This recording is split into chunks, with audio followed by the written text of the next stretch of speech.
You like strange conspiracies? All the different kinds, aliens, Bigfoot, the Clintons, JFK files, Epstein files.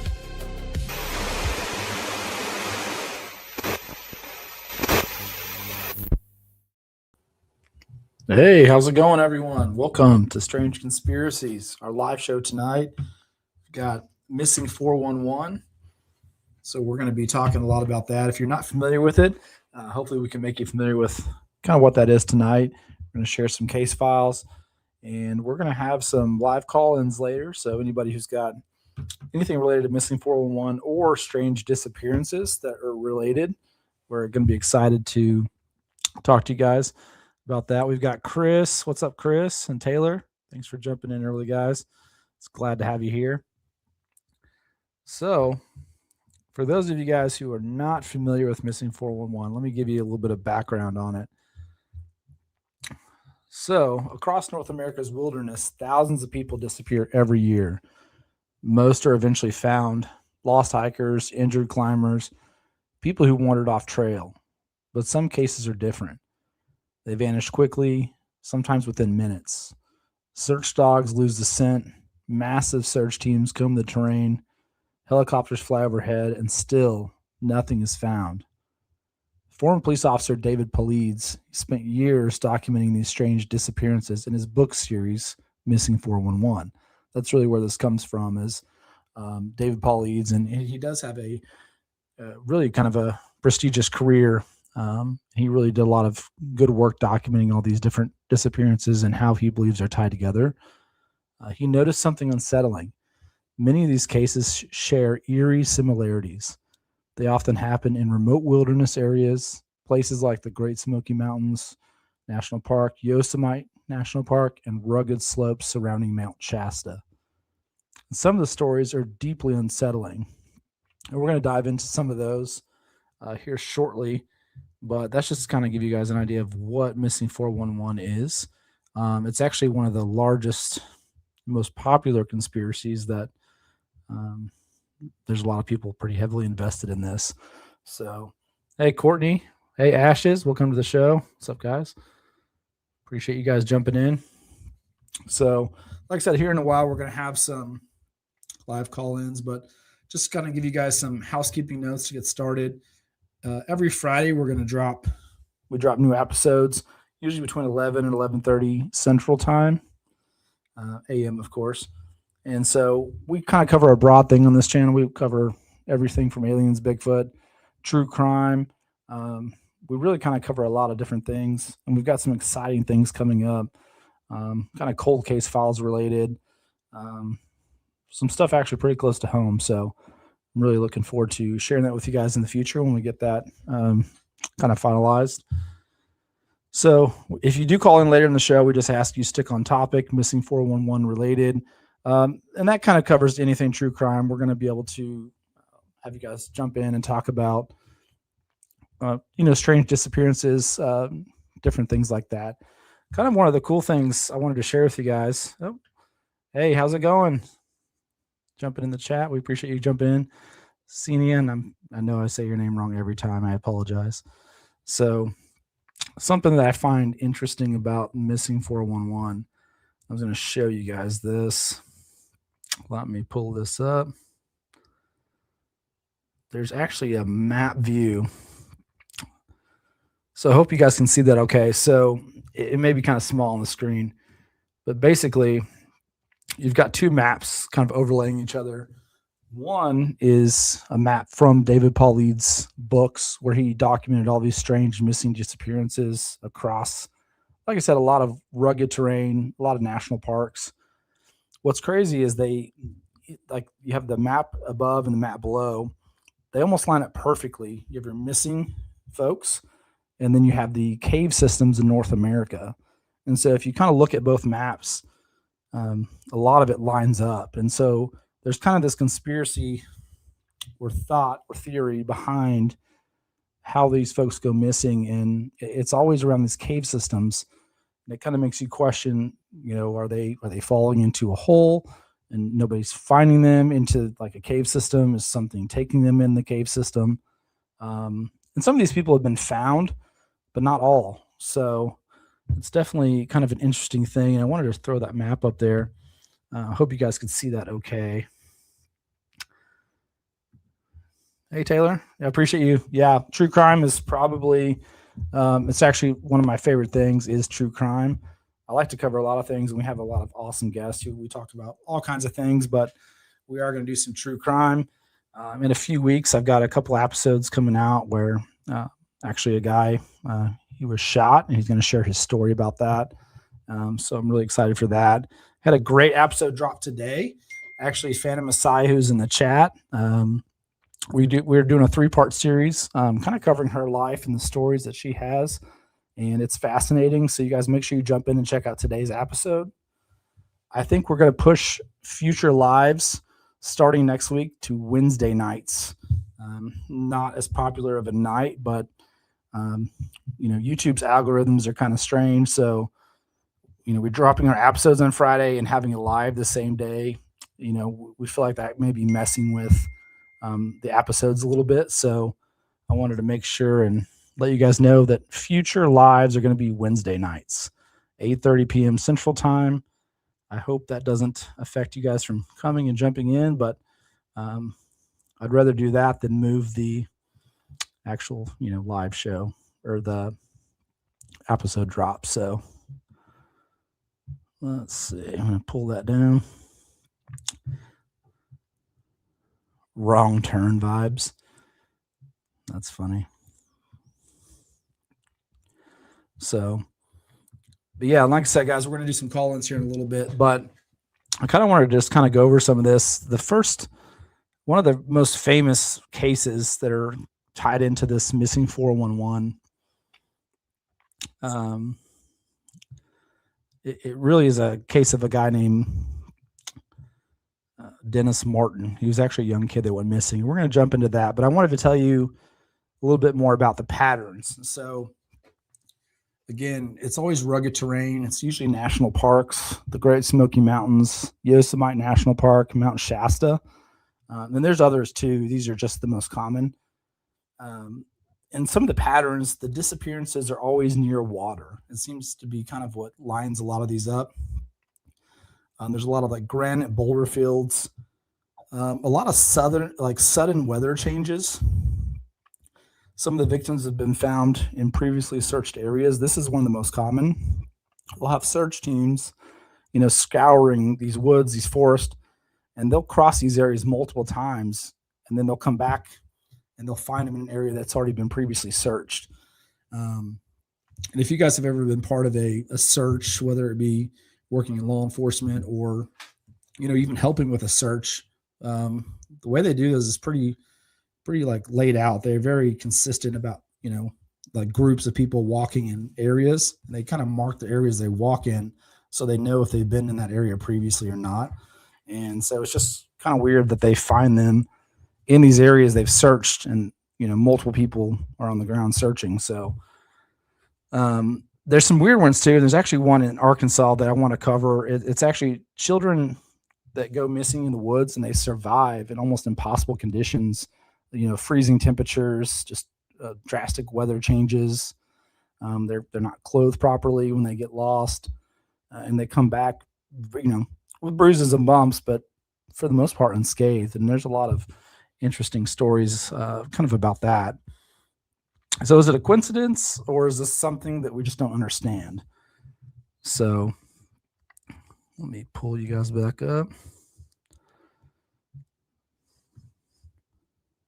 Let's see, Franklin. Oh, you watched a short reel. Yeah, hey, watch the full episode. It's a really good one. Like I said, it's just part 1 that dropped today with Phantom Messiah. And, part 2 is awesome. Part 3 is probably my favorite part. I can't wait to share that with you guys in the future. Yeah, rock quarries. Yep. Skidder operators. Good to see you in there. Yeah, the clothes folded nicely. That is good. Yeah, I'm glad you pointed that out.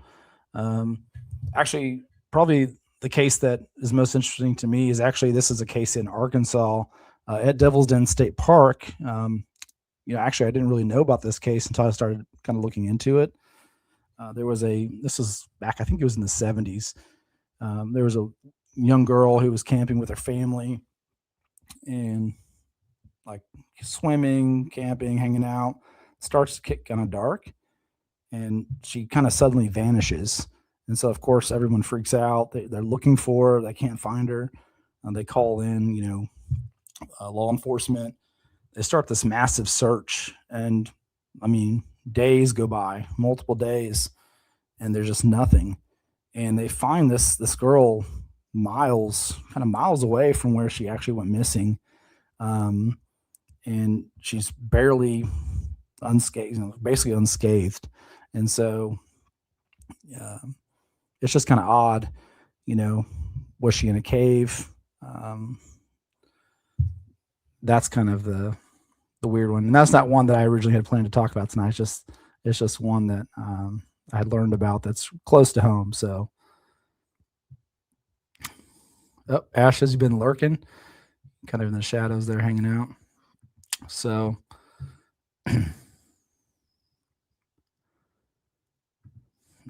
in Wonderland Cave, I'm not sure if everybody knows what that is, Chris, but there's a cave that actually used to be a bar a long time ago. It's in a town called Bella Vista, Arkansas. It's a really cool spot. It's closed. You can't access it, but when we were younger, we sure did. We actually got caught so by the police. But it's definitely a cool cave. We actually have some old home videos of that. It's too bad it's not open anymore. But so that, like I said, the first case, guys, it's a case about Dennis Martin was his name. This was in the Great Smoky Mountain National Park. So they were on like a Father's Day camping trip in 1969. The kids are playing hide and seek. Dennis disappears within minutes. There's a massive search, which included Green Berets, scent dogs who lost his trail. And so that's just kind of a brief, but we're going to get into this case a little bit more. I've got some stuff I want to share with you on that. Let's see. I'm going to pull up a video really quick.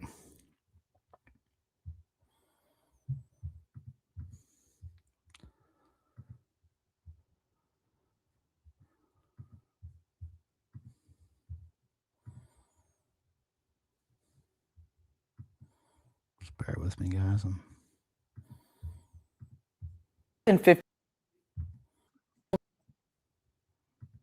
Disappeared in the Great Smoky Mountains National Park. Dennis Martin was visiting the park with family for Father's Day weekend in 1969.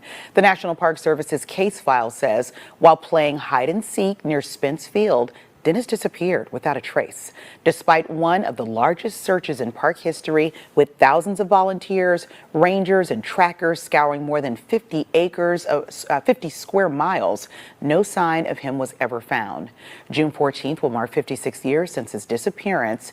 If he were found alive today, Dennis would be 62 years old. We are on your we're on your side with that information. To find out more about it, just go to our website. So it's just kind of a little news briefing about it. But the Dennis Martin case is actually the most famous missing 411 case. And so I wanted to get in that with you guys. So more than 5 decades ago, Dennis Martin, he went missing, like we said, in the Great Smoky Mountains. So it was the weekend of Father's Day, 1969, and he was on a Father's Day trip in the national park with a group, which included his father, his grandfather, his 9-year-old brother. So the case files revealed the group was in the area of Spence Field, which is along the Appalachian Trail. After staying the night at a shelter cabin on the west end of the field, as the adults in the group sat in a grassy area of the field to the southwest of the Anthony Creek trailhead, Martin, his brother, and 2 other boys were playing near the trailhead. The boys were playing hide and seek, but the case file says that the boys decided to sneak up on the adults, so they split up. The three other boys went south and then west, while Martin went northwest and was supposed to loop back from the north and surprise the adults. Instead, the last time anyone saw Martin was when the boys parted ways around 4:30 p.m.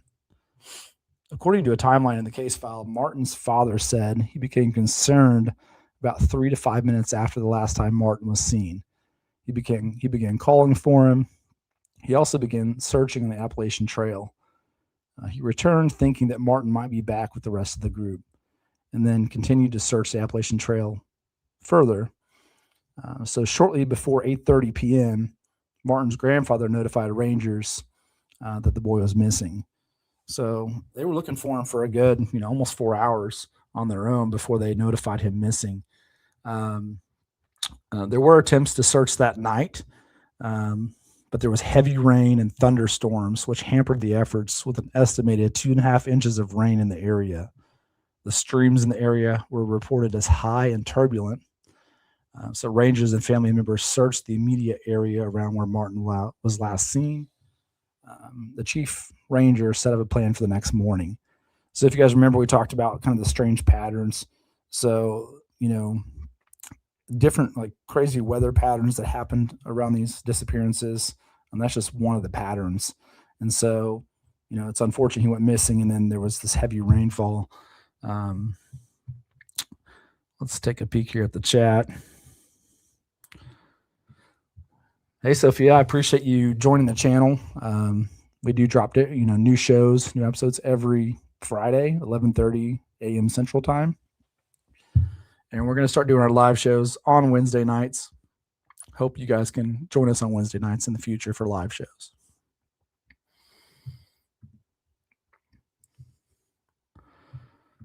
Skitter says the hijacker DB Cooper parachuted from a plane he hijacked with lots of money.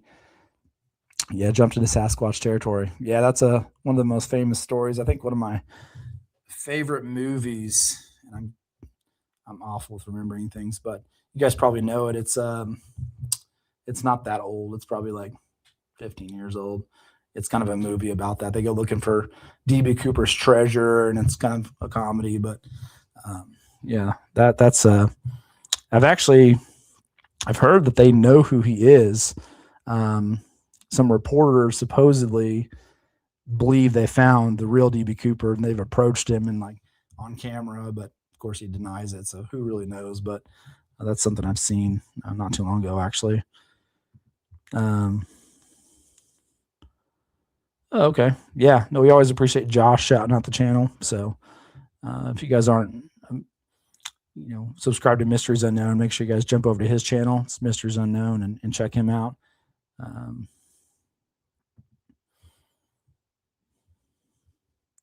Let's see, Courtney. Feel like reading something about them, finding him recently, I guess not. Yeah, that's what I'm saying. I think that there was kind of some like investigative journalists that believe they found him. I think they found him near like a sailboat, and the sailboat was named. Oh, what was it named? I'd have to look into it, but yeah, there is some stuff that they found DB Cooper or believed to. So yeah, we really appreciate you jumping on the show, and appreciate everybody who's here tonight jumping in. So we're going to go back and check out some more on Dennis Martin. So Sunday, June 15th, 1969, what would become one of the largest searches for a missing person in National Park Service history at that point began. So the first morning of the search began around 5 a.m.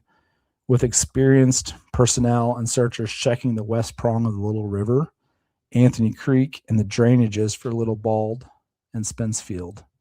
As they searched, a ranger also checked the Eagle Creek Trail, the only trail that had not been accounted for the night Martin went missing. And I'm going to actually throw up on the screen a photo for you guys of Dennis Martin.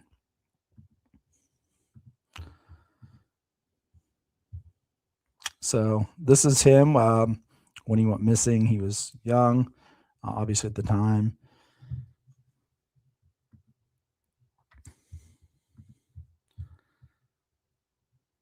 So as the search continued throughout the day, more people joined the search, including visitors, on horses. Several groups of Boy Scouts who were camping in the area joined the search. Additionally, there was a helicopter that was hired to take equipment to the base camp and back and forth. Um, so, one aspect of note in the search was that because it rained after he disappeared, the scent tracking dogs were not used initially. Although the rain likely washed away the scent trail Martin would have left. When reviewing the search later, park officials noted that dogs should have been used as Martin would have created a new scent trail if he was moving after the rain passed. So, in this one, it sounds like they kind of dropped the ball a little bit on the dogs. So over the course of the next 2 weeks, there was an estimated number of at least 1,800 to 2,000 searchers who combed the area for Martin. So 2 weeks go by. On Friday, June 20th, the chief ranger began determining what the plan would be if Martin was found alive or dead. By Sunday, June 22nd, the area search had reached more than 56 square miles, with the 12 and a half square miles being intensively searched. The logical search area had been reached. Nothing at all had been found. So the search continued through although the number of searchers seemed to begin scaling back, search crews on Saturday, June 21st, were estimated to be around 1,400 people. So then the following Monday, a police dog was used in the search. It did not uncover any results. Throughout that week, rangers investigated a report of a boy seen wearing similar clothing as what Martin was wearing when he disappeared, as well as a report of a decaying odor near the park line that was determined to be a dog carcass. On June 29th, a meeting was held with Martin's parents, an FBI agent, the chief ranger, and 2 other rangers to discuss where the search would go from there.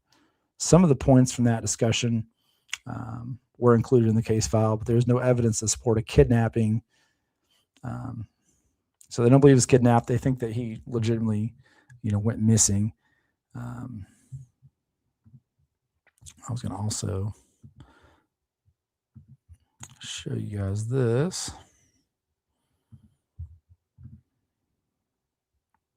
So you can see it's just kind of a part of the search crew. They had quite a few folks out there. Like I said, estimated up to at one time 2,000 individuals. They covered a lot of ground. So Phantom Messiah says, I think whoever took him knew it would rain and hide their tracks. I mean, that's definitely a possibility. And that's why David Pauly is the guy who kind of coined the term missing 411 and really researched this. I think there was just so much similar patterns in so many cases that he thought it was kind of a weird anomaly. And so, national parks have always been, there's just a lot of activity that happens there. There's a lot of crime, a lot of murders, folks who go missing, and a lot of that is never really solved. And so it leaves a lot of open mystery. Hey, what's up, Boone County? Thanks for jumping in. Yep, some people do think it was a Sasquatch. And that's the other part of this that's kind of the mystique about it is, again, it lines up with the cave systems in North America. And so,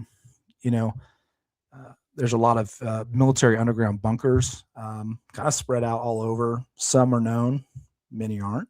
And so one of the other theories is that maybe these folks are stumbling upon something they shouldn't have, and they're taken for that reason. So there's a lot of speculation, a lot of kind of open theories on this. Yeah, they have been many miles away, many, over possible terrain. So, Courtney says, that was exactly what my brain heard too. I was like, no, I'm here. That's funny. Yeah, there's definitely a lot of things out there that, a lot of cryptids, a lot of different things that really could be the culprit in this. And there's also, kidnapping. It's a possibility. So I'm leaving the theory open to you guys to decide what you think really happened to these individuals, but it's definitely intriguing. So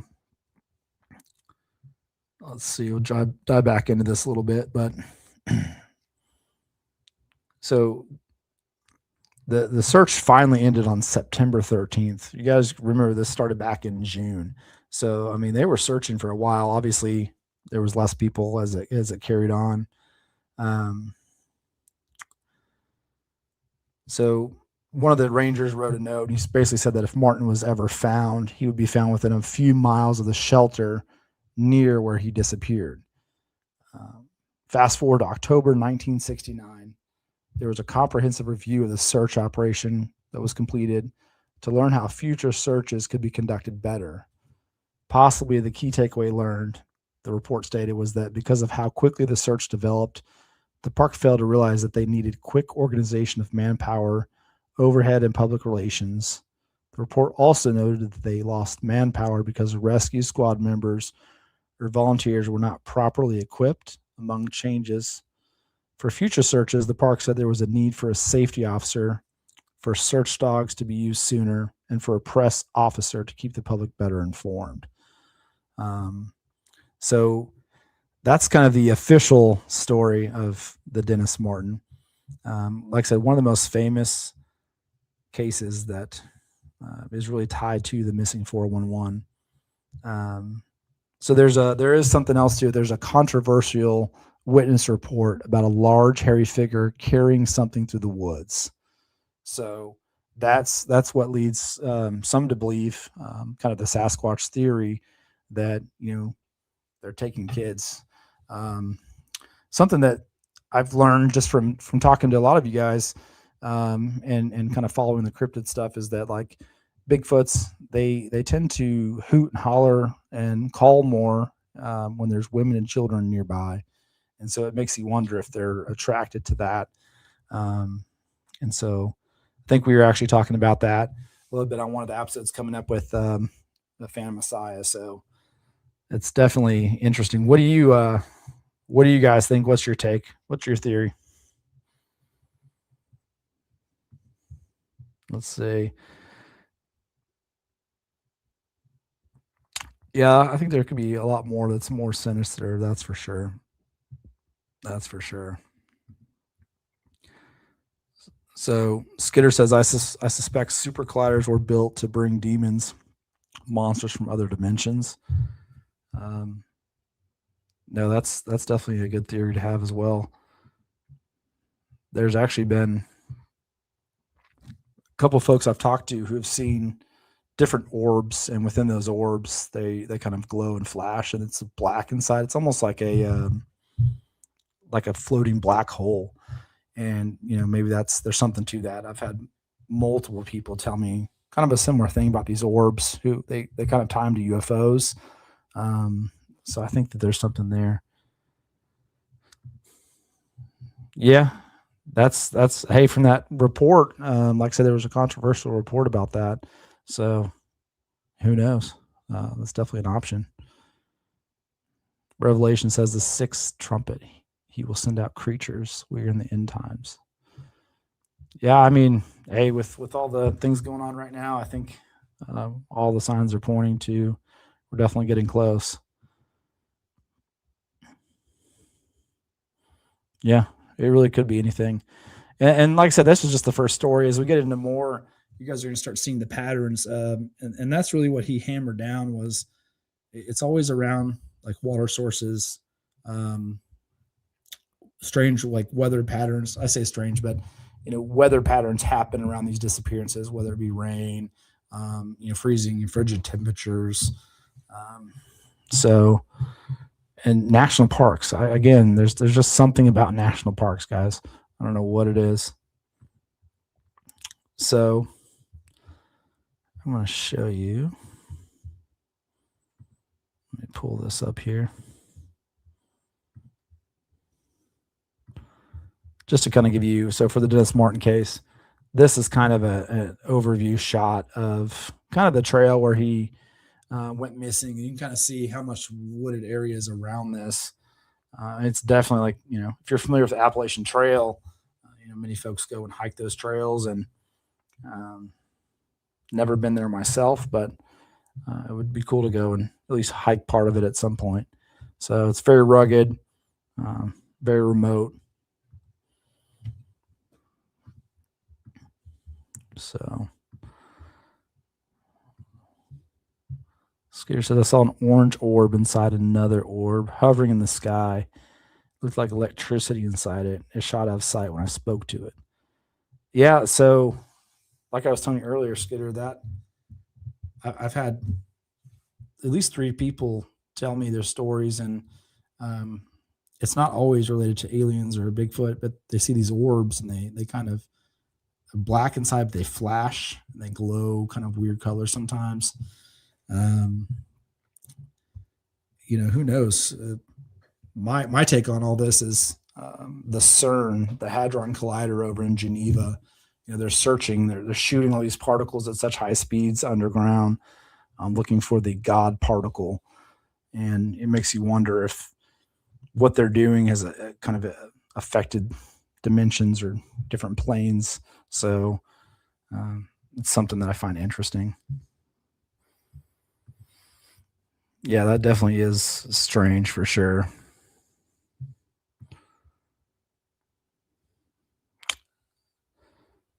Yeah, UFO or man-made. Yeah, so that orb you saw, Skater, what do you think? Was it kind of paranormal in nature, or was it, you think, man-made? Oh, he said neutral vibe. Well,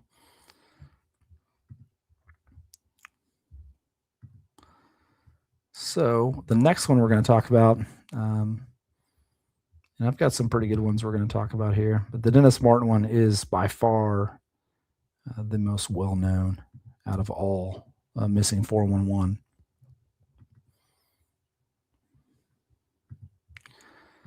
So next we've got Jared Neggett, and he's one that went missing. And I want to pull up a photo for you guys to see him. So this is Jared.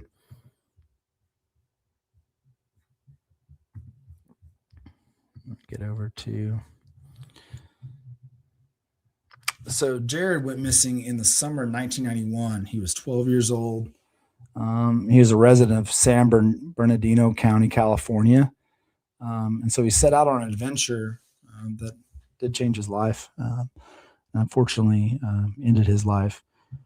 So he was an active Boy Scout, and he joined 14 fellow scouts and their troop leaders on a hike to the summit of Mount San Gorgon. I'm going to say this wrong. Mount San Gorgonio, the tallest peak in Southern California, nestled within the vast expanse of the San Bernardino National Forest. Again, with the National Forest. So on July 19th, the group set out along the trail with high spirits, but the scorching sun quickly tested their endurance. Jared, who was on the heavier side and not as physically fit as some of his peers, he began to struggle. By 6 p.m., the group was roughly 1,000 feet from the summit when his fellow scouts noticed Jared falling behind. In an attempt to catch up, he began cutting across the switchbacks, prompting the others to warn him that the shortcut was dangerous and to stop. With the summit almost within reach, the group pressed on, eager for a well-deserved rest. But upon reaching the top, they noticed something alarming. Jared was no longer behind them. Concerned, they immediately informed the scoutmaster. The scoutmaster tried to reassure the boys, telling them not to worry and promising that he would make sure Jared caught up on the way back down the trail. However, as the group began their descent, expecting to find Jared resting on a rock or taking a break, it became clear that something was seriously wrong. He was nowhere to be found along the trail. So that's kind of a picture of what he looked like when he went missing.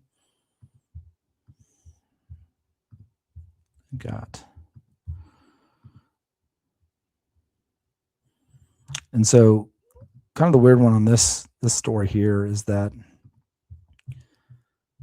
they actually found a camera of his where he was taking photos, and one of the last photos he took was of himself. And it's a little eerie, and so I don't know if you guys can see it well in the what I put up on the screen, but the top photo here, that's the last photo he took of himself. So let's look at some of the comments. Massive Triangle saw 1978 was the government. Not sure now. That's interesting. You should, Skitter, you should email me. Let's get you on the show to share that if you're willing to come on. Love to hear that in detail, and I think it'd be awesome to have you on the show. Courtney says they're also protected from human destruction, like deforestation. This would also imply that whatever chooses to remain unseen or unknown would be more likely to inhabit that space. Yeah, that's for sure. And, um, there's so much national forest land that was put aside, to protect nature, right? And protect kind of, um, it just kind of makes you wonder if there's more to it than just preserving land. And yeah, it's cool. I like to go camping. I've been to several national parks, camping and hiking. None that were in the story today. I plan to visit some of these, but there's definitely a lot to that. Yeah, it is sad when it involves children, and unfortunately, it seems like most of these cases kind of revolve around children. Not all, but most of them. Um, yeah, I'll put my email up for you, Skidder. So, email's on the screen. If you guys have any story to share, again, we cover such a broad thing, variety on the show, from aliens. We talk about Bigfoot, true crime, government cover up, conspiracies. I'm willing to talk about any conspiracies. That's really one of my favorite topics. I don't believe all of them, so I'm not too crazy, but I definitely love conspiracies.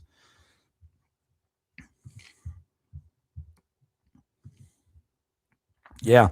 And hey, we're going to do a call in here in a little bit, so feel free to call in. And if you guys have anything to share in regards to missing persons, missing 411, what you're talking about tonight, or strange disappearances, we'd love to hear your story or a story you've heard if it's not directly tied to you.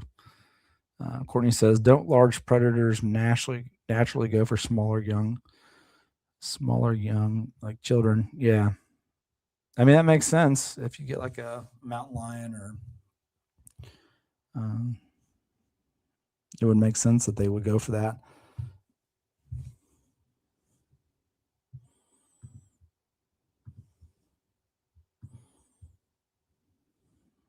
So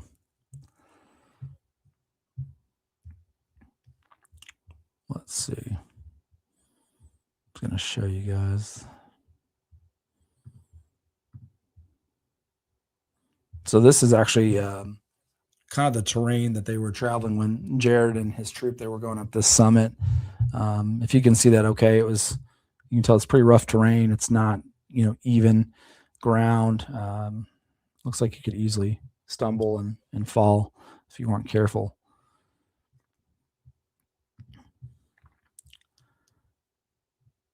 So the scoutmaster, he led the other troops back to base camp, and then he embarked on a grueling 12-mile hike through the darkness to seek help.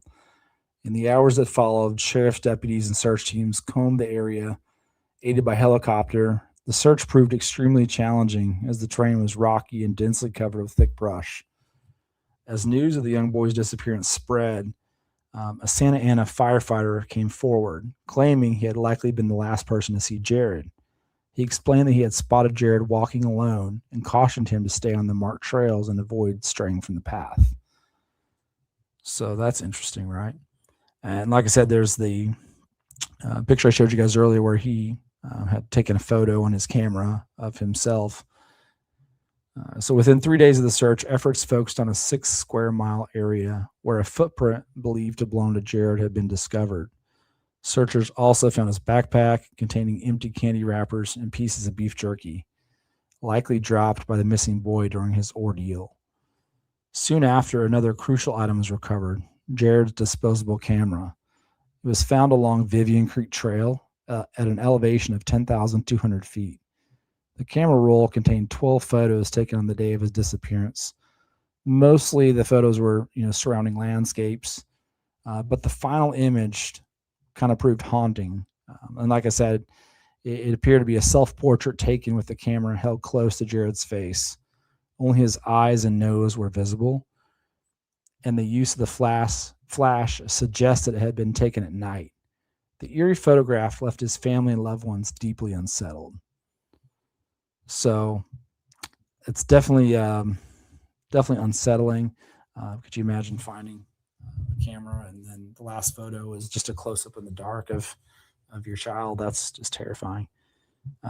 This is actually in San Bernardino Valley or County in California. So let me go back up here and I'll tell you exactly where it was. Yeah.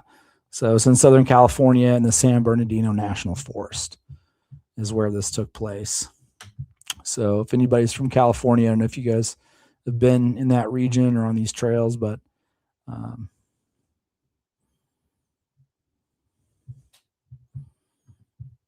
so that's where it took place. It was on that trail. So 16 days after he was last seen, the search for Jared was officially called off. He was presumed dead, with authorities declaring his chances of survival almost nil. So his family held a memorial service the following month. They had, a large attendance for that. Yeah, so his entire, he was never found.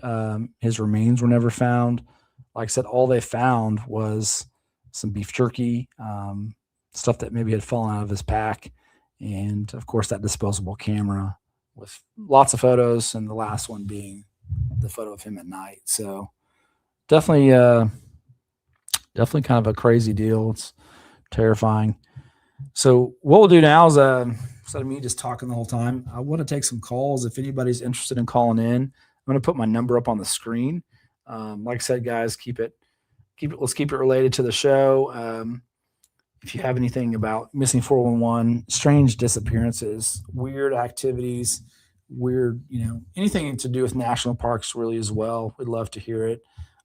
Feel free to call in, and we'd love to hear what you have to say.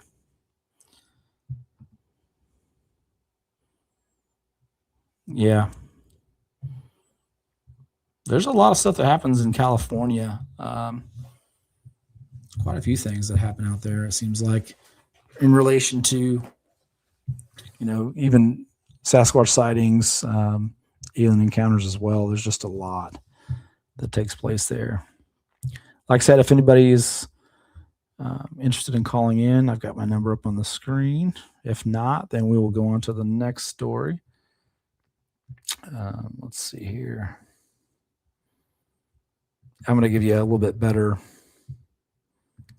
See if I can pull up a little bit better close up of that last photo, because it's definitely kind of eerie. Well, it's not letting me, but just put it up again. It's in the top. So it's just pitch black behind him. So that's just kind of scary.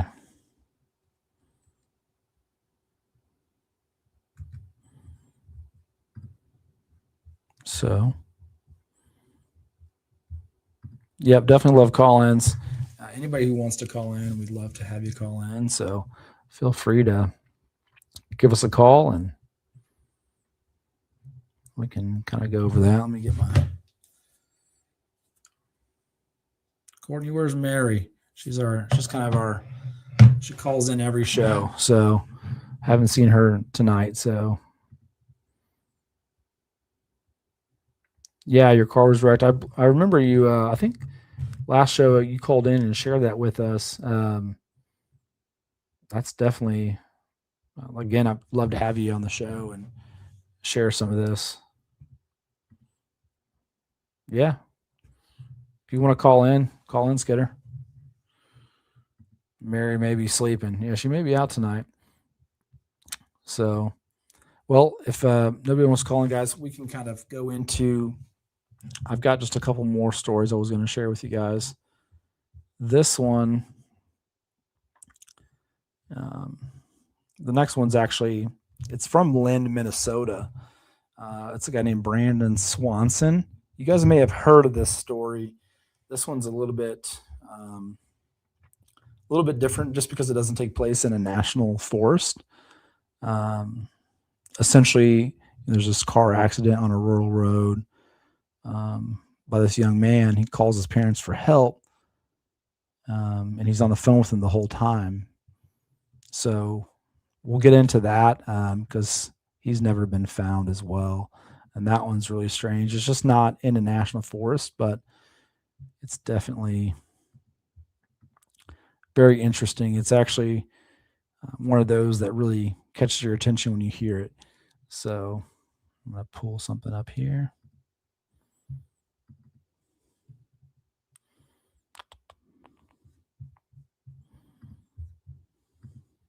First of all, I want to ask you, Ms. Swanson, you were on the phone with your son a large part of those early hours when you were trying to find him, and he was trying to find you. He wasn't hurt at all, right? I mean, the car went into a ditch, but he seemed to be okay.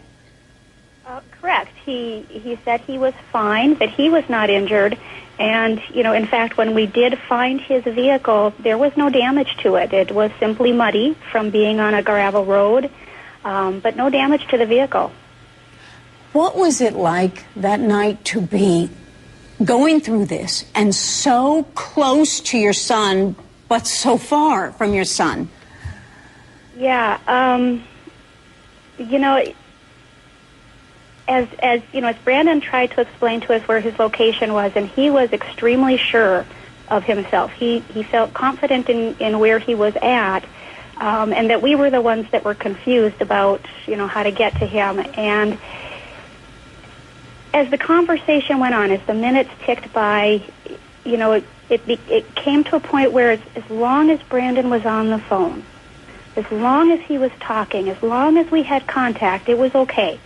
We would be okay. But the minute that call dropped, I just became sick. I knew it was wrong. I knew it was very, very bad. And just could hardly fathom, what was happening at that point.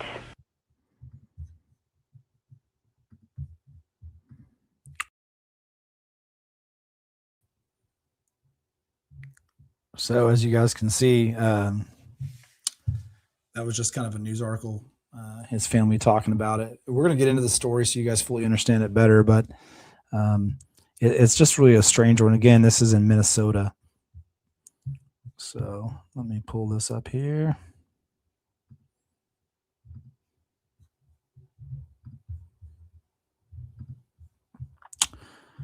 So shortly after midnight on May 14th, 2008, Brandon Swanson from Marshall, Minnesota, he drove his car into a ditch on his way home from celebrating the end of spring semester with fellow students from the Minnesota West Community and Technical College. He was uninjured when he wrecked. He got out. He called his parents on his cell phone. Unsure of his exact location, he told them he believed he was near Lind, and they drove out to pick him up. However, they were unable to locate him or his vehicle. Swanson remained on the phone with them until he went silent 47 minutes later after exclaiming, "Oh shit." He has not been seen or heard from since. And we'll dive into it a little bit more, but he's on the phone with his parents, and he's so positive of where he's at. He's just really sure, and he's explaining to them how to get to where he's at. They never can find him. They don't see his car. And the last thing they hear him say before his phone cuts off, he sees lights. He's walking to the lights, and he hears, "Oh shit," and that's it. Nothing. So, yeah. Hey, Franklin. I appreciate you jumping over. I saw you were jumping back and forth. I'm glad you jumped in, and yeah, appreciate you guys being here and supporting the channel and hanging out with us, and especially as we're kind of growing this thing. I'm working to be a better host, so if we get some silent moments, just bear with me. Sorry, guys. Yeah, thank you. I appreciate you. Really do. So, yeah, we don't know if this was an abduction or not. Like I said, this one's kind of strange just in the fact that I don't believe he was ever found. So just imagine being on the phone with your child and you're looking for him. He wrecked his car, and the last thing you hear is just, "Oh shit." I couldn't imagine. In the morning after this call, the Swanson's parents reported him missing to police, who advised they, a lot of times when you guys have probably heard this, but they're not supposed to. When you report someone missing, sometimes they tell you, well, you got to wait a certain period of time. And that seems to be common in so many of these cases, especially when it's involving somebody who's a little bit older, 17, 18 years old. So that's just frustrating. So police advised his parents to wait. As such behavior was not uncommon for young men his age. Later that day, the circumstances of his disappearance became more complicated. When his cell phone records showed he had been near Porter, which is 25 miles from where Swanson had said he was. So he was about 25 miles off from where he thought he was, in a whole different direction. So that information led to the discovery of his car, which was in a ditch near Taunton, which is a town, Minnesota, with the car doors open and keys missing. It is not known whether Swanson was aware of this discrepancy when he talked to his parents.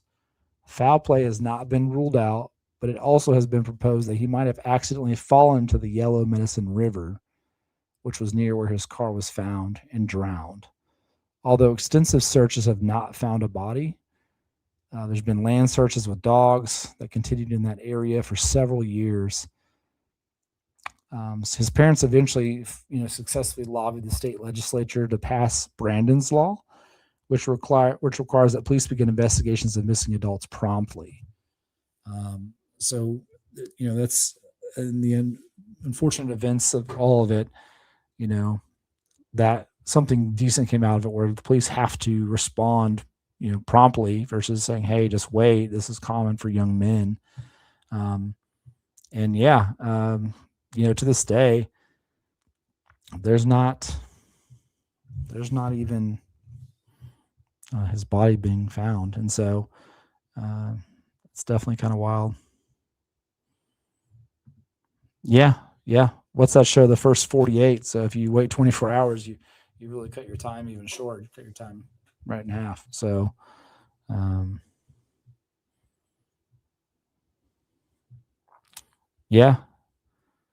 across something you haven't. Hey, I appreciate that. Sophia, I really appreciate you being here tonight, jumping in the chat.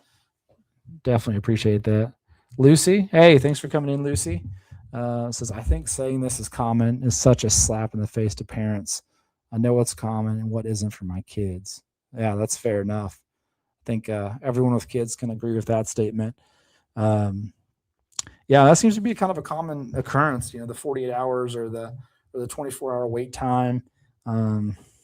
It's just kind of odd.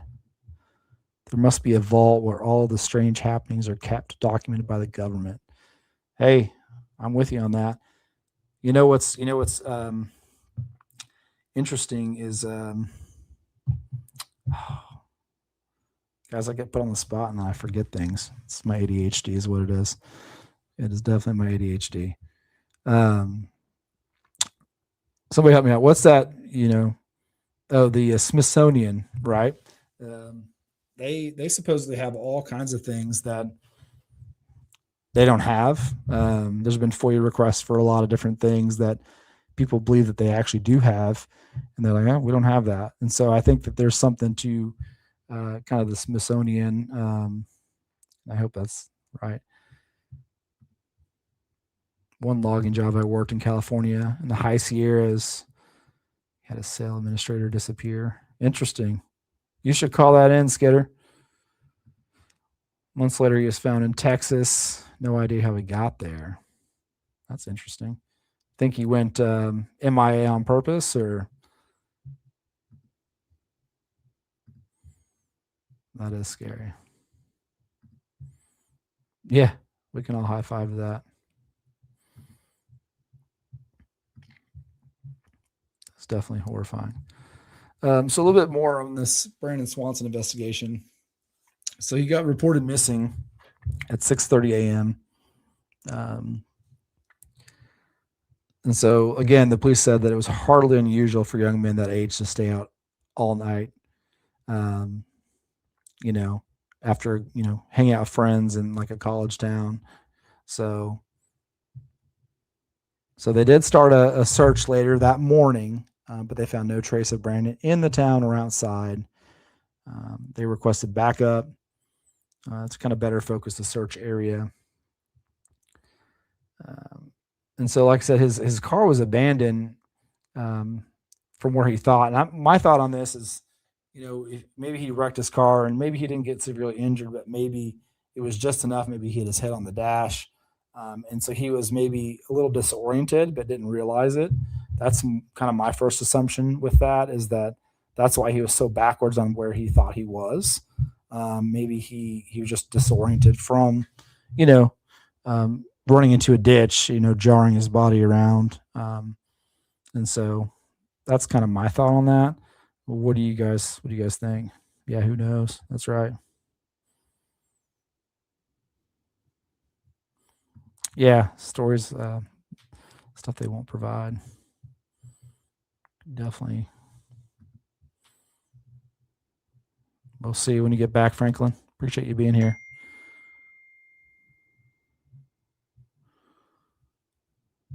Let's see here.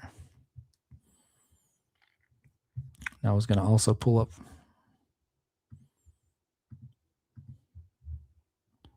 some more images here. So this is what Brandon would look like today if he was still alive and out there somewhere.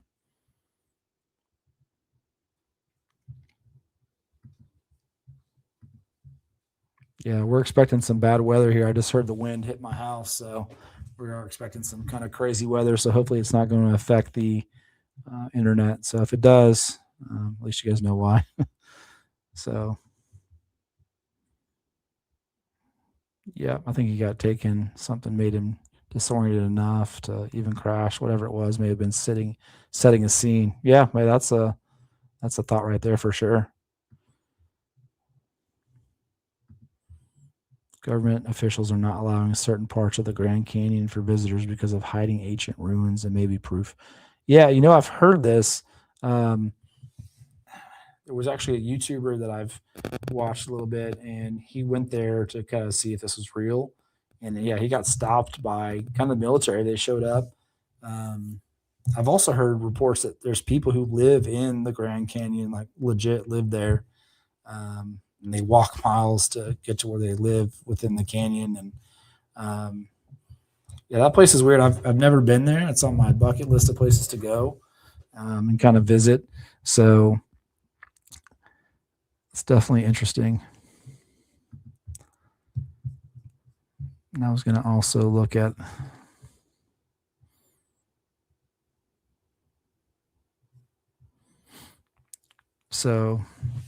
guys, just for anybody who's coming in here late, tonight we're exploring some of the strangest wilderness disappearances ever recorded. If you're watching live, let us know in the chat. Do you think these cases have natural explanations or something else going on? We'd like to know what you guys think. So please, drop in the chat. And also, if you guys have anything to share, feel free to call in. Our number's on the screen. We'd love to have you call in and share your story. Could be a disappearance story, something related to national parks that's odd. We're taking calls on kind of a wide variety of things tonight. Courtney says, I just watched something on this exact type of situation. It was a woman. It didn't seem like she hit her head. Through the 911 calls, you can tell she's losing touch with reality. That's interesting. She was found on a mountain about a mile from her car. Wow.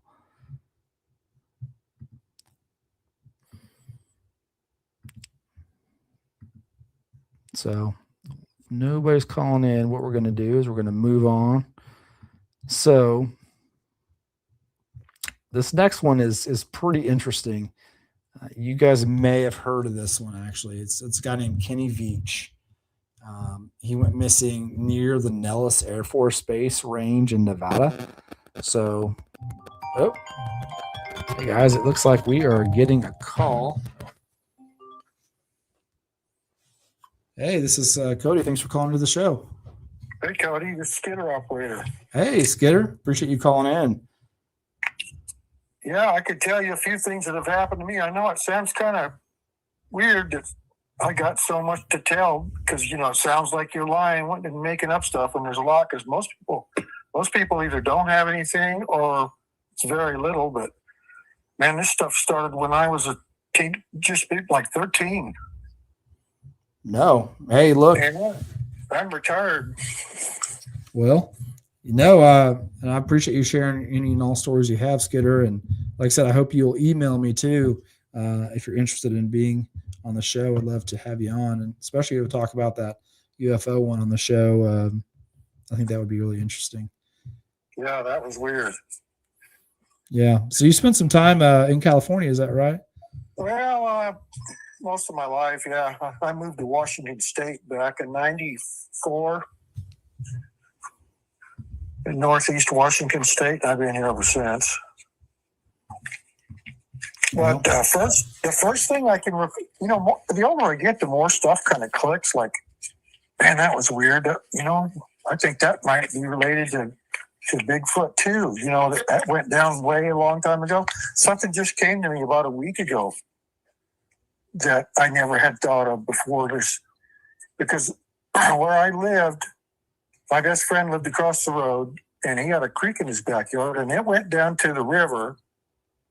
And I fished the creek and the river all the time. Well, he and I, one time, we went across the river on this old rickety bridge, and there was this big spring we used to fish in. And there's a little dirt road running beside the spring, and across that road there was a dilapidated old 2-story house that was caving in. And we went in there one day, and there was a big nest in the downstairs in the corner, sticks and limbs and pine needles piled up, and it stunk. Whoa, did it stink. We just thought, oh God, that is one stinky bear nest. And never thought of it again for 50 years, until just like last week. Like, I'm at that nest, because that couldn't have been a bear. A bear's not going to carry all those limbs and pine needles in there and make a nest from outdoors. Yeah, that's interesting you bring that up. I was having a conversation with it was actually Wyatt from Boone County Cryptids, and we were talking. And after talking to him, I kind of had one of those memories pop back up. And at the time, I didn't think anything of it, and now looking back, I'm like, that was kind of odd. So yeah, that's. Well, our brains just blow off stuff like that right and left. If it doesn't make sense or it's too weird, we're like, wow, and just forget it. Absolutely. No, so have you spent much time hiking up in the mountains or seen anything at national forests that? Well, I've been logging since I was 77. And before that, I was, piling brush in the woods and stuff. So I've been in the woods my whole life. Okay. So you've seen some things. The weirdest thing that ever happened in the woods on a logging job was I was camping on this logging job in the Sierras, and everybody else was driving home every night. I was camping there by myself, and we were taking out all the tall timber, and the place had been gated for like 50 years or 100 years. There's this one little road in there.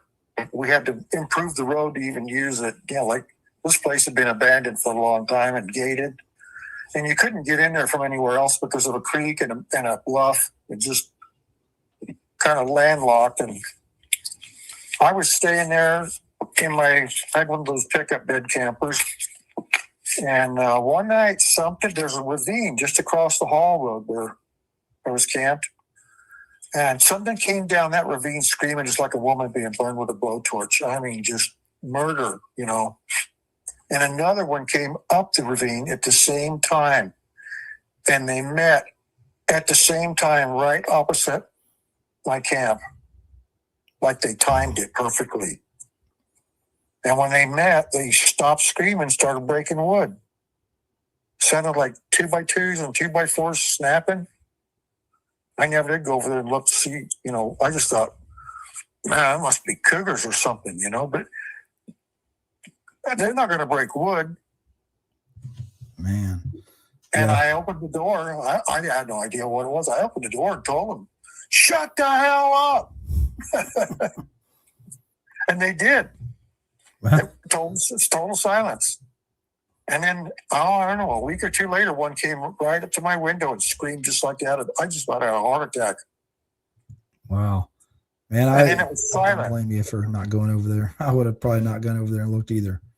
And then another thing that I just realized about that just recently is I might have made him mad because right behind my camper was a gigantic white oak tree that had snapped off that you could put 5 people inside that thing, big hollow stump, and it was like 20 foot tall.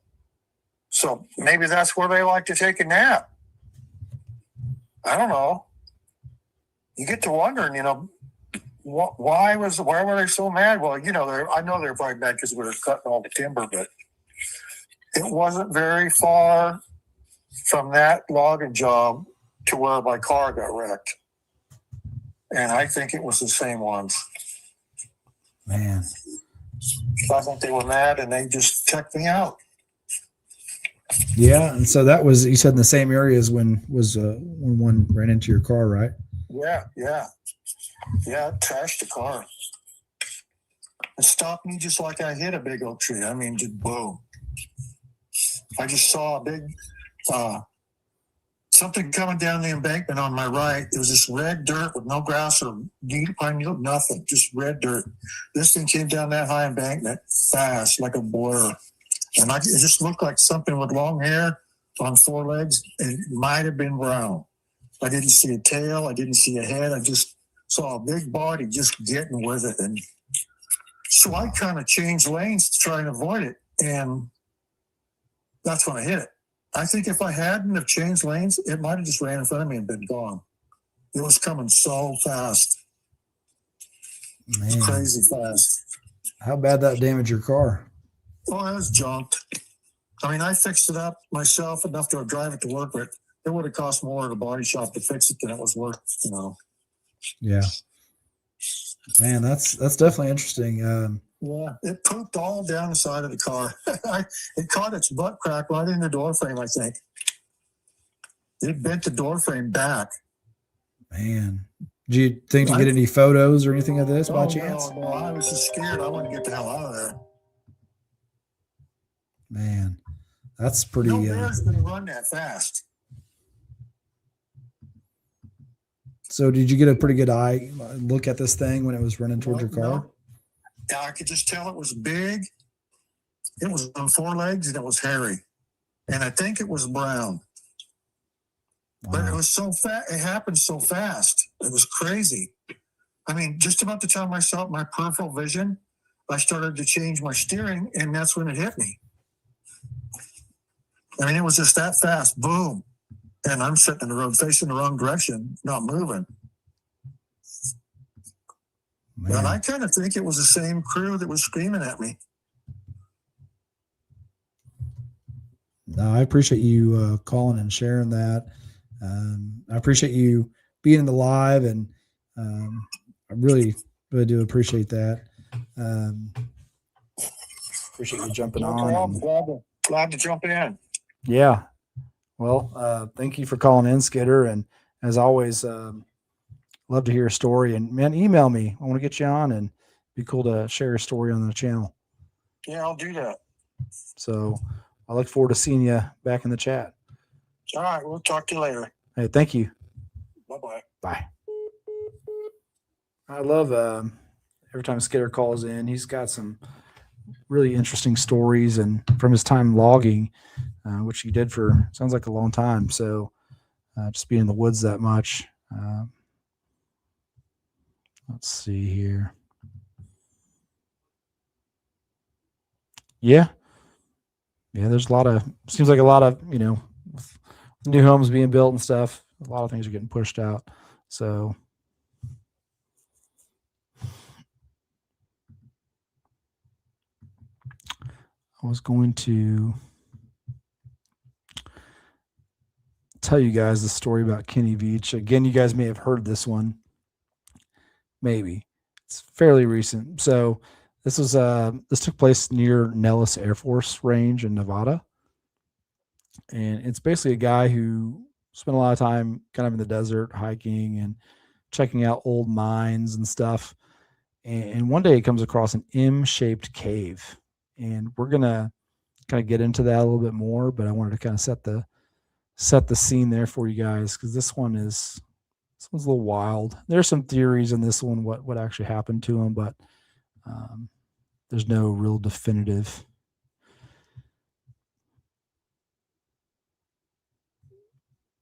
So November 10th, 2014, Kenny Veach set out to try and find a peculiar cave he thought he'd previously come across.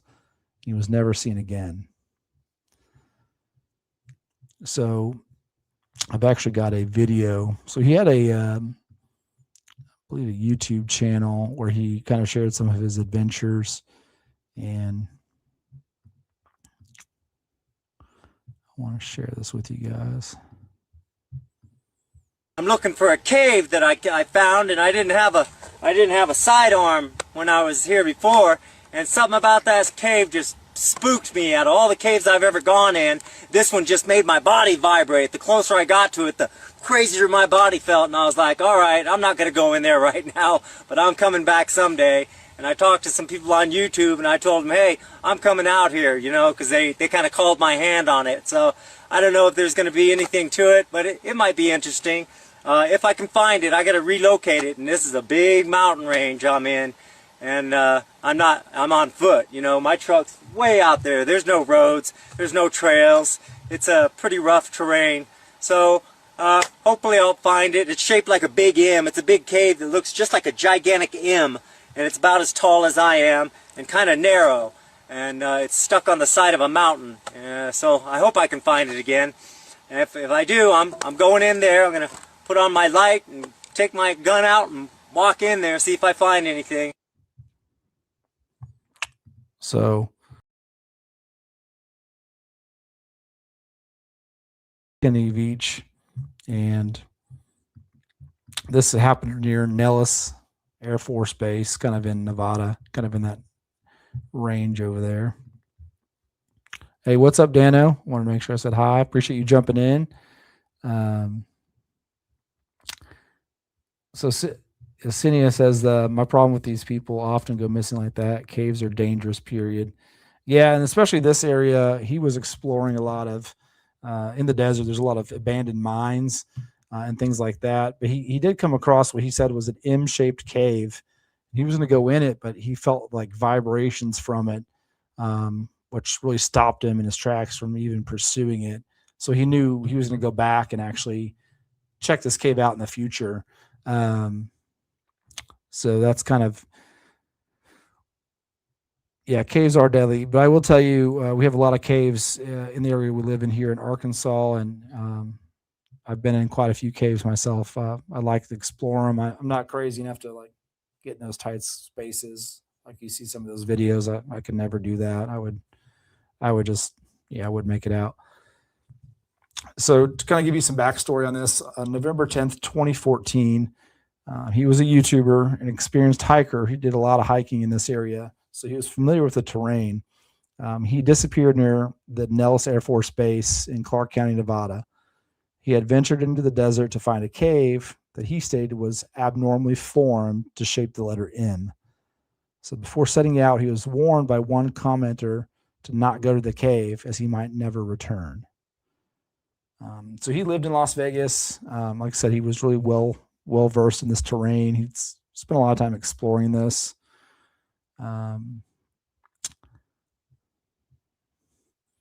So on various forums, he had claimed to hike countless different mountains and caves in the Mojave and Great Basin deserts. So again, he discovered this cave. It's M-shaped, and the vibrations he felt were so intense the closer he got to it. It made him feel very scared, making him kind of go back to his car, and then decided later in the future he was going to go back and try to find it and actually go into it. So he made a second trip to the cave in October 2014. During this trip, Veach reported the sighting of a black ram that watched him from atop a ridge during the entire trip. Ultimately, he failed to locate the cave.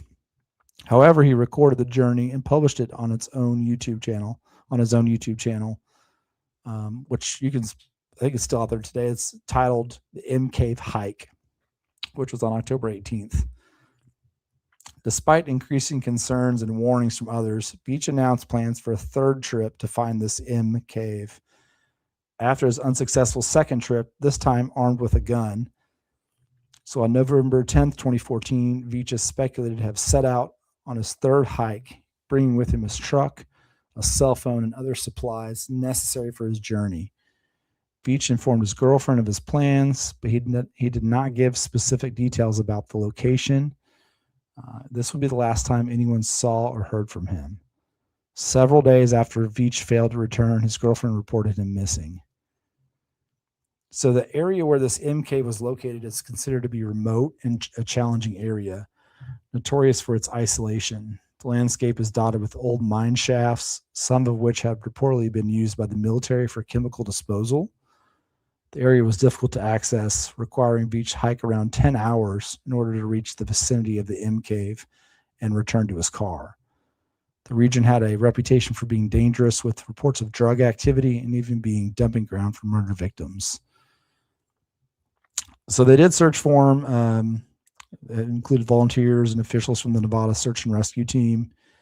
Despite extensive searching, he was never found. They did find his cell phone, which was discovered on November 22nd near an abandoned mine shaft in the Sheep Range, and his car, which was a white Honda CR-V, discovered in the head of the trail.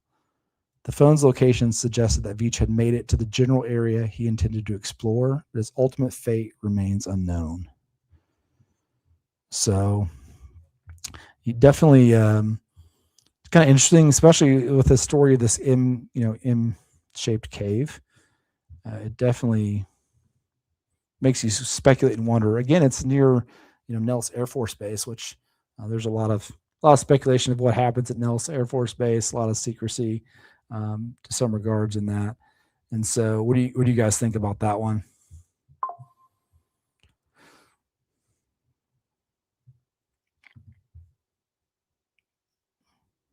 Some of the lava tubes you've been in, you could drive a four-wheeler. That's crazy. I've never been in a lava tube. That's interesting. Hey, Wade, Fisher Outdoors. Hey, man, appreciate to have you on the show. I know I've seen your name on some other channels. Glad to have you in the chat. So, it sounds like it may have been an exhaust or vent for some type of underground equipment. That's definitely an interesting thought, especially being so close to kind of Air Force Base. I mean, just the fact this guy hiked 10 hours to get to this area, talk about commitment. Yeah, that's kind of wild. Let's see. He says, Wade, I've heard horror stories. I think Mr. Ballin shared a few.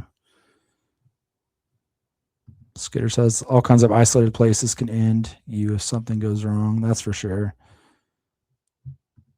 Oh, you've been to the Lost City. Okay. If you want to jump in and share that with us, that'd be cool to hear some of the stuff that you encountered there or seen there. That's pretty awesome. Yeah, that one is definitely kind of a weird one. I think I've got, let me pull this up. I think I've got another video. Well, it's not going to play, but yeah, and like I said, he has a YouTube channel, and I don't think he had too many videos, but you can find it and watch that video that I shared, where he talks about the vibration of that cave. And so, it just makes you wonder. I mean, his phone went missing near an abandoned mine shaft. How convenient. It's kind of my thought on that. So, yeah, Wade, love to hear more. Feel free to call into the show and share. So I wanted to go over a couple of the theories. So there was actually a post by Kenny Veach's girlfriend, where her belief in this is that he actually committed suicide, unfortunately. So they say he struggled with depression for many years, which had worsened in the months leading up to his disappearance. And so that's really, kind of her take on that. It's not been verified, That's probably the most prominent theory of what actually happened, but he's never been found. And so, also, I think somebody in the chat mentioned you can get injured, when you're out in places like this. Accidental death could have been, maybe he was met with an accident while hiking in the treacherous and remote terrain, or the harsh conditions of the Nevada desert, extreme temperatures, rugged landscape.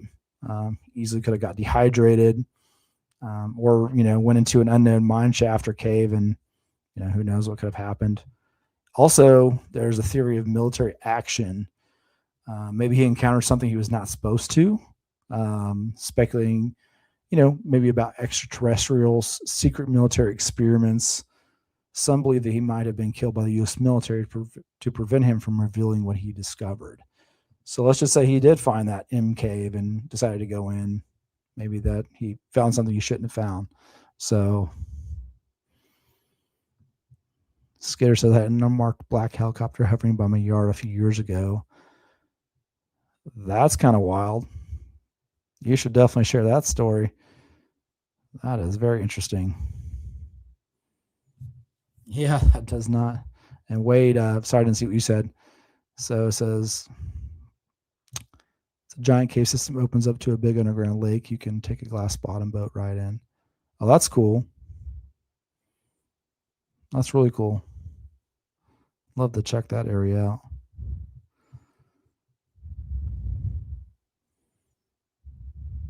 Oh, okay. Lost Sea, not City. I gotcha.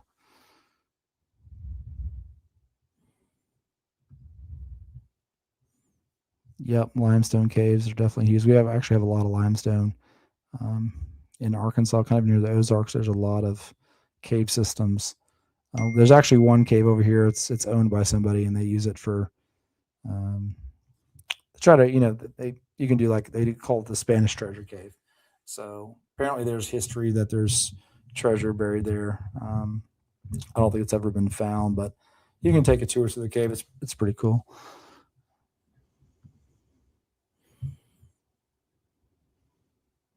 Yeah, there's definitely something tied to limestone crystals. There's a lot of belief in that. Definitely. But yeah, the Kenny Beach story is definitely interesting. You just don't hear of somebody who's seen something that they felt like a vibration from.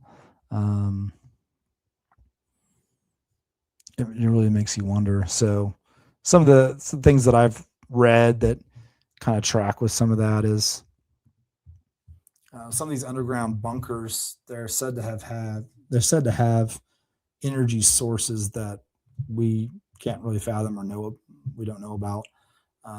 Not like how we have electricity, power lines and stuff like that. They have potentially other sources that power these things, and so highly secretive. Maybe there's something to that.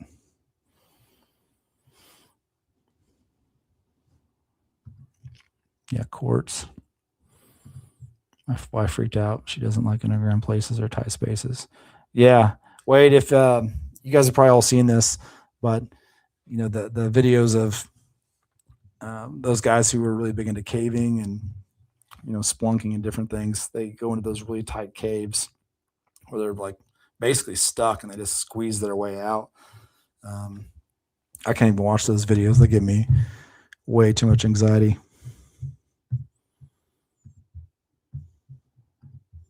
There you go.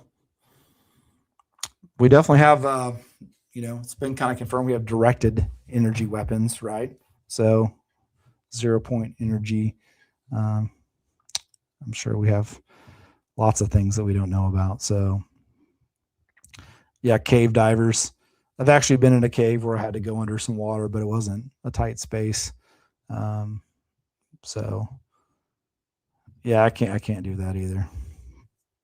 So yeah. Yep. There's actually an old Civil War cave I've been in where you kind of have to squeeze a little bit at the top to get in, but once you're in, it's really big. So that's about as crazy as I get on that one. It's definitely So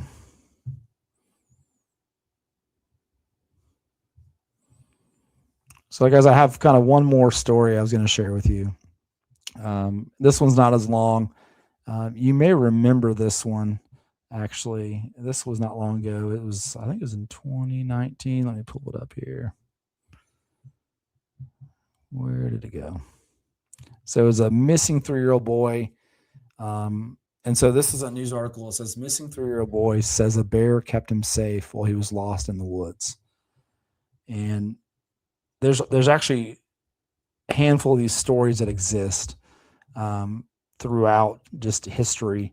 Like the one I mentioned at kind of the beginning of the show back in, I think it was in the 70s in Devil's Den National Park in Arkansas.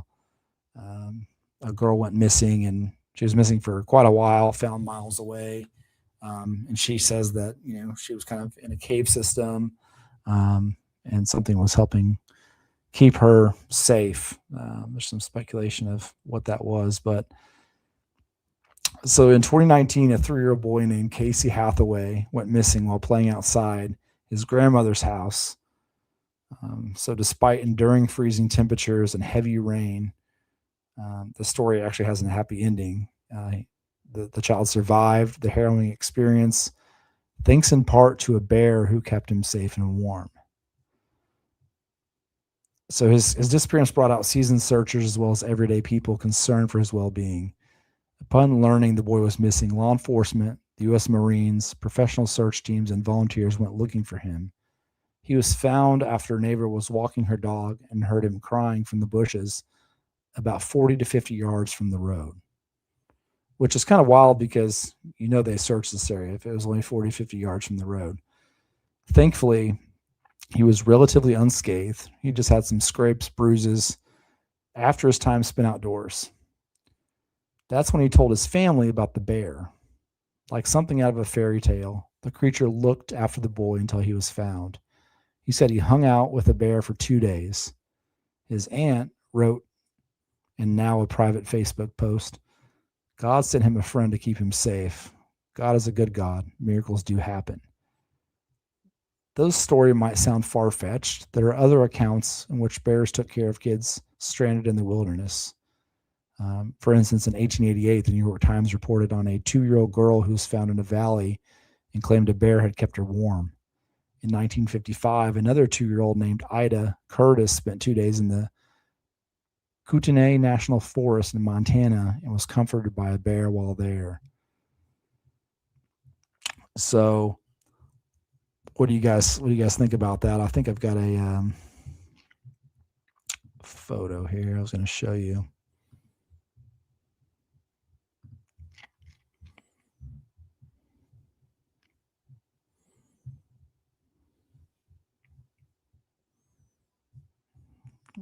No, it's not going to work.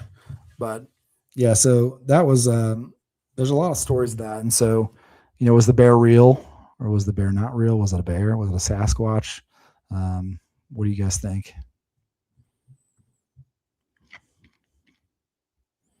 Yeah, there's lots of reports of this. Just the ones mentioned that I mentioned a second ago, that's just a select few. Yeah, Wade's heard. Yeah, heard that one. Hey, what's up, Kristen? Appreciate you jumping in. Hope you're doing well. Yeah, shapeshifter. Yeah, I've got. I won't name names, but I've got somebody who's trying to help me get someone on the show. Hopefully, that has a reptilian story, and so I'm really hoping that will come to fruition here in the near future. So let's see here.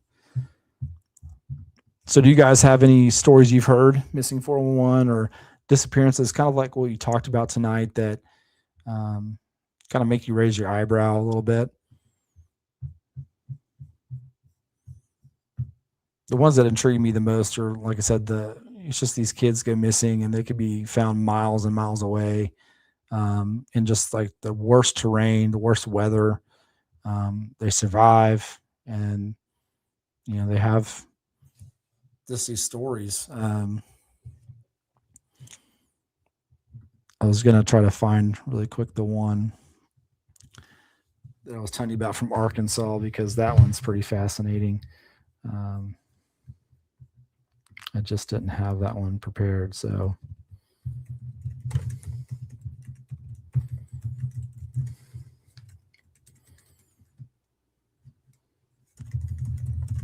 But I appreciate you guys hanging out. Just kind of some housekeeping. Every Friday we drop a new episode, usually between 11 and 11:30 a.m. Central Time. We've been doing our lives on Fridays. I think we're going to probably end up moving those starting next week to Wednesday nights. Hope that's a time that works for everybody. We'll push for 8:30 to start those. I may try to do them a little earlier because I know it's right in the middle of the week. And we're going to try to do them every week. There'll be weeks that we miss, of course, but we appreciate you guys hanging out. John, appreciate you jumping in the chat. Yep, Kristen, appreciate you being here.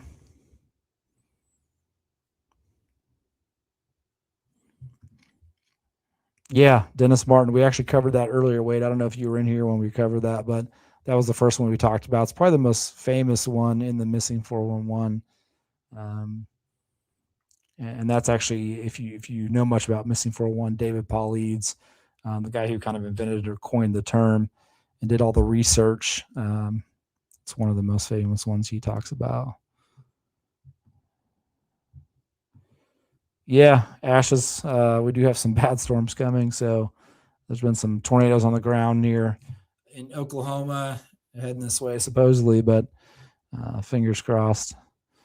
I know that the Lord and Savior is going to protect us. So, yeah, I appreciate it, Franklin. Appreciate you guys hanging out.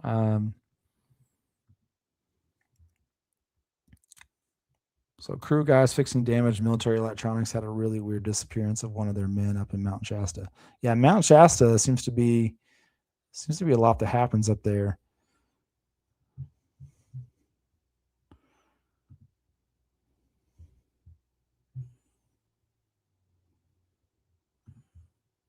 Yeah, I appreciate that. Like I said, we're trying to keep it broad. There may be some live shows that doesn't interest some, and there may be some that interest everyone. And so we try to keep it broad. I'm definitely going to do some lives. Last week I did one, with the siege of Hanobe.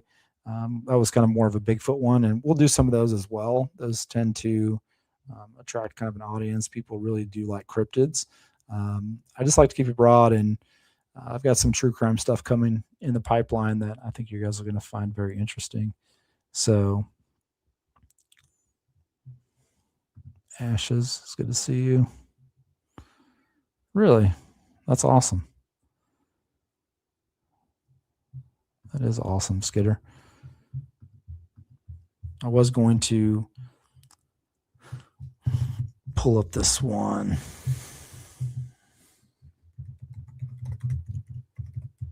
I had read it and then I was going to include it, but then I was like, I got so much already. So, but this one is really interesting to me. And so,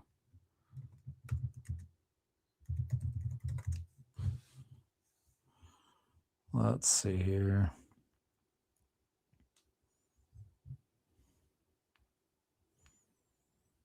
Yeah, so the girl's name, this is so long ago, is actually in 1946. Her name is Mary Catherine Van Alst.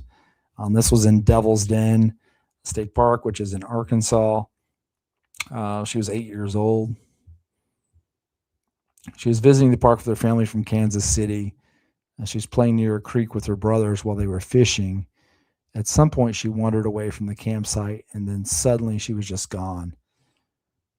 Of course, large search crews, a lot of effort, hundreds of volunteers, airplanes, bloodhounds, nothing. Days passed, and they thought that maybe she had died in the rugged, terrain of the Ozarks. 6 days later, though, a searcher reached a bluff, which is about 7 miles from the family's cabin. And he called her name, and then he heard a faint voice respond to, "Here I am." She walked out of a cave alive. She had survived nearly a week in the wilderness with almost no food. Even more surprising, she traveled far through steep terrain. She had avoided searchers several times. She even ran away from bloodhounds because she was afraid of them.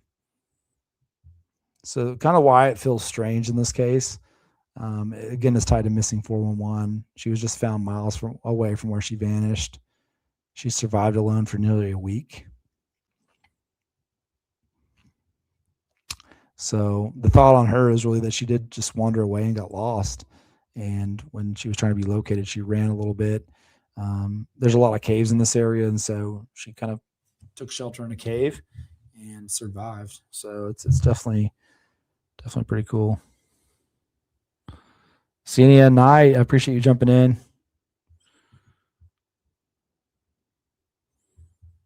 Yep, actually, you should be able to see her episode 1. There's 3 episodes.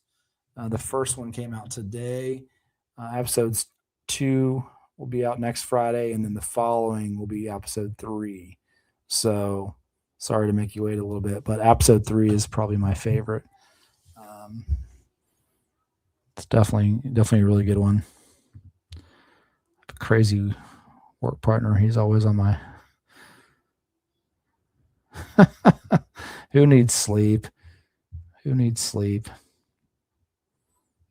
I really appreciate you guys being here. We'll go ahead and I'm going to start playing some music, and you guys stick around. We're going to do kind of just a hangout. A lot of you are here from Mysteries Unknown and the Crypto Podcast, and kind of like them, we like to just hang out, listen to some music, and it's not so much of a formal show. We just kind of hang out, chat, get to know each other better. So you guys stick around. I'm going to play a song for you guys, and let's just hang out in the chat. And what time is it? It's 10 o'clock. So we've been on for a little while. This one ran longer than normal, but definitely appreciate you guys hanging out. Yeah, Washington State and Nevada. So I've actually got a couple things really quick. Yes, please email me if you have a story to share. Again, we cover a lot of broad things, so maybe it's not Bigfoot related or alien related. Maybe it's involving true crime, cold cases, missing individuals. We like to cover a lot of things, so feel free to reach out to us, and if we think it fits, we'd love to have you on our show. So I've got my email on the screen below. So stick around, guys, and we're going to play a little bit of music here in just a second.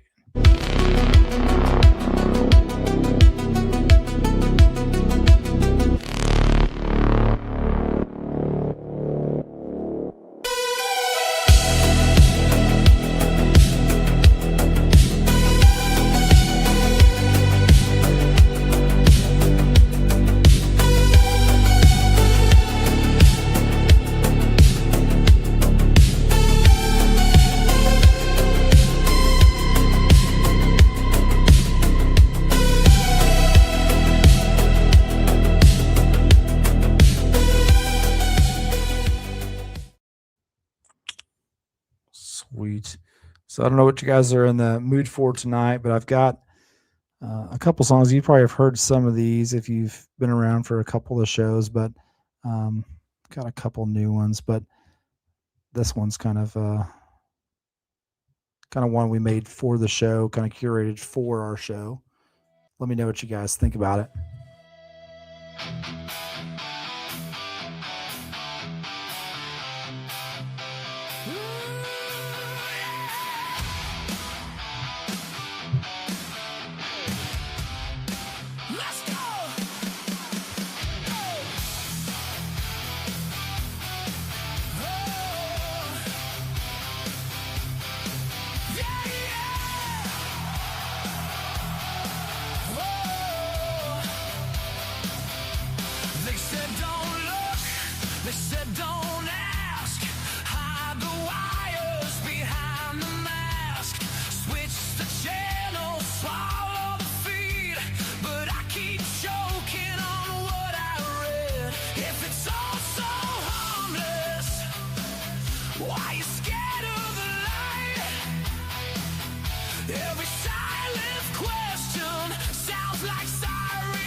in my life.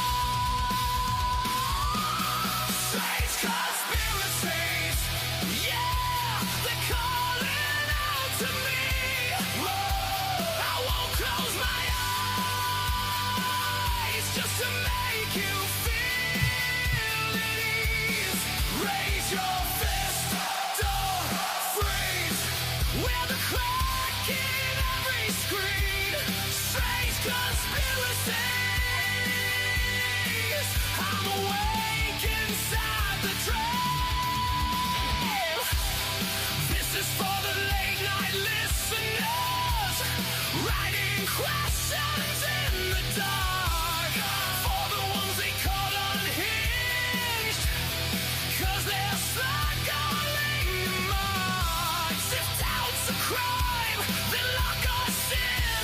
We'll carve new truth in concrete skies.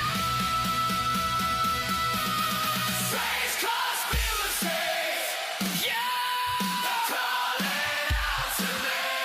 Hey, I won't close my eyes just to make you feel at ease. Raise your fist, don't freeze. We're the crack in every screen. Strange conspiracy. Sing it back and stay unclear. Strange conspiracies. Strange conspiracies. Turn it up and set them free.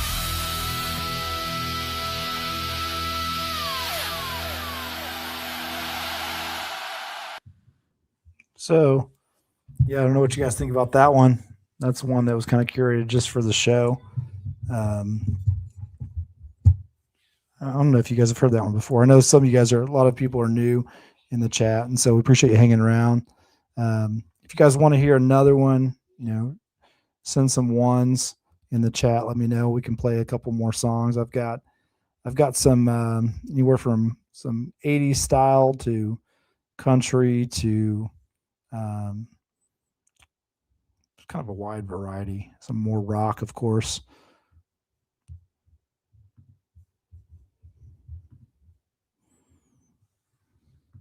Let's see what you got. Foreign sleeper cells. Man, that's that term sleeper cells is becoming more and more something we got to really watching out for. So got a couple ones. I'll tell you what, guys, I've got this song. You can let me know what you think about it.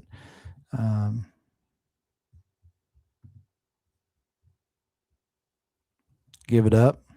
You want to call it a night, Skidder?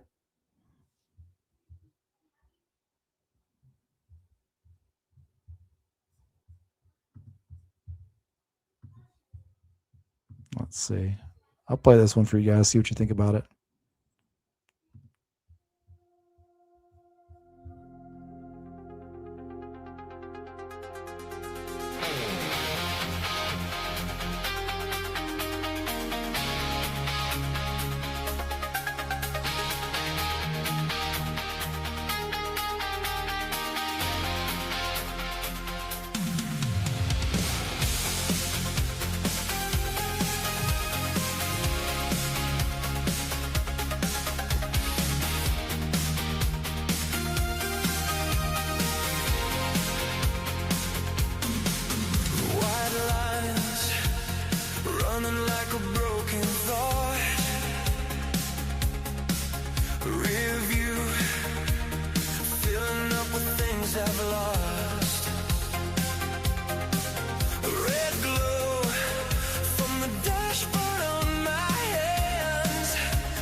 your name. If I let go, do I disappear? Or wake up on your street in another year? I'm just a ghost on the neon highway, tasting the face in the glass. Every mile pulls me further sideways, but I still see our past in the fog, in the glow, in the midnight rain. I'm just a ghost on the neon highway, nowhere left to go.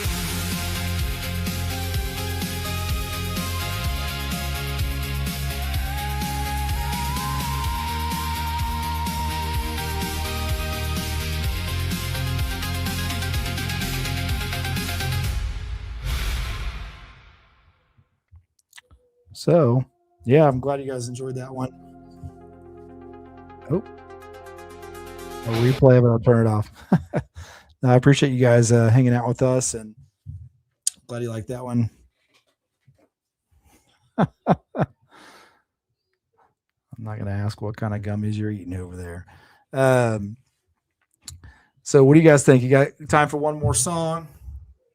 If you guys want to hear one more, let me know. I've got a few more I could play, but I've got one more that I think you guys will really enjoy. It's actually probably my favorite one so far anyways.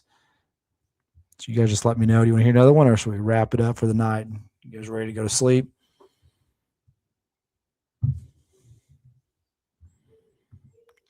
That's interesting, Skidder. I don't know. I'm definitely not AI.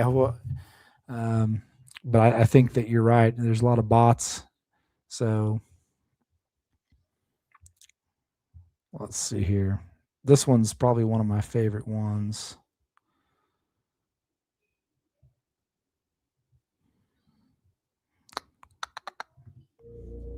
Let me know what you guys think about this one. Blue glow, static headlines crawl, red That's what you're string doing. on a bedroom wall. Every name that we can't say out loud still hangs in the air like a storm cloud. Secret flights on midnight planes, they scrub the logs, they change the names. Smiling on our TV screens, their teeth drip through the in-between. Epstein files in a locked up drawer, black ink spilled over every door. Just a rumor till it hits the floor. How much can you hide before it's war? Burn the quiet files, turn the whispers into trials. If the truth is such a threat, what are you afraid of? What are you afraid of? Raise your hands, deny every scripted lullaby. If the truth is just a lie they fed, what are you afraid of? What are you afraid of?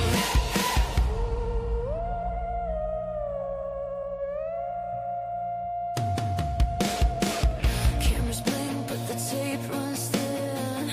Lost frame where the ghost stepped in. Silver tongues in a smoke-filled room. Draw maps to a windowless tomb. Half-mast flags and a tidy speech. Justice stops where the rich hands reach. Every case closed is a sharpened hook, buried deep in a vanished book. Burn the quiet files, turn the whispers into trials. If the truth is such a threat, what are you afraid of? What are you afraid of? Raise your hands, deny every scripted lullaby. If the truth is just a lie they fed, what are you afraid of? What are you afraid of? How many lone wolves fit in one cage? How many loose ends cut from the page? How many cameras blink at the same time? How many fall men cover one crime?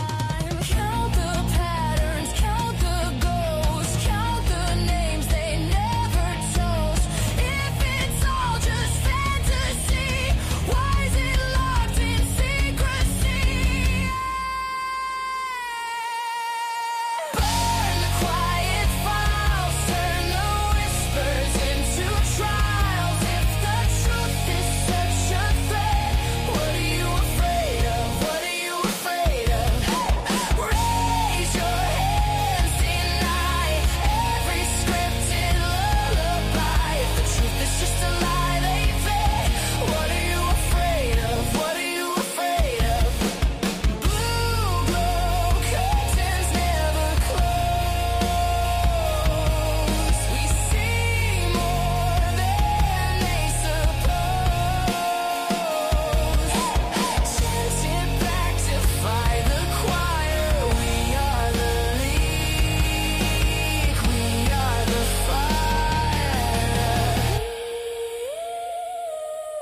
So, what do you guys think about that one?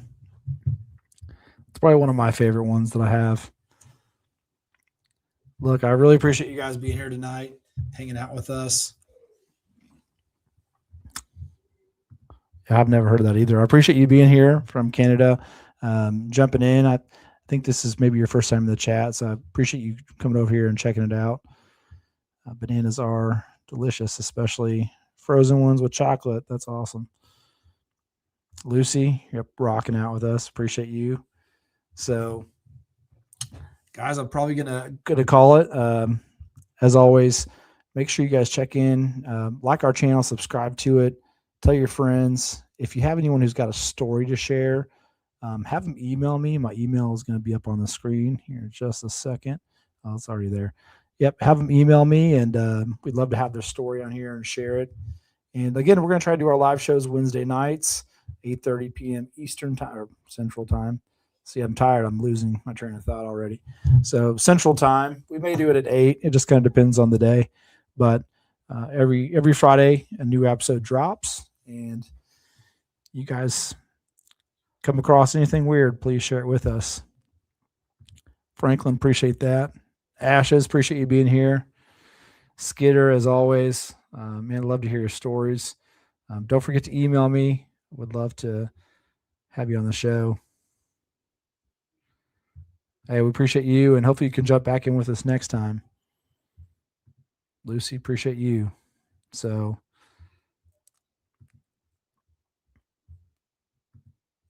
something we like to kind of end some of our shows with. We don't have like a, how Josh has his saying, stay prayed up. We don't really have a tagline quite yet, but I always say, stay alert, stay alive, and stay weird. We'll see you guys on the next one.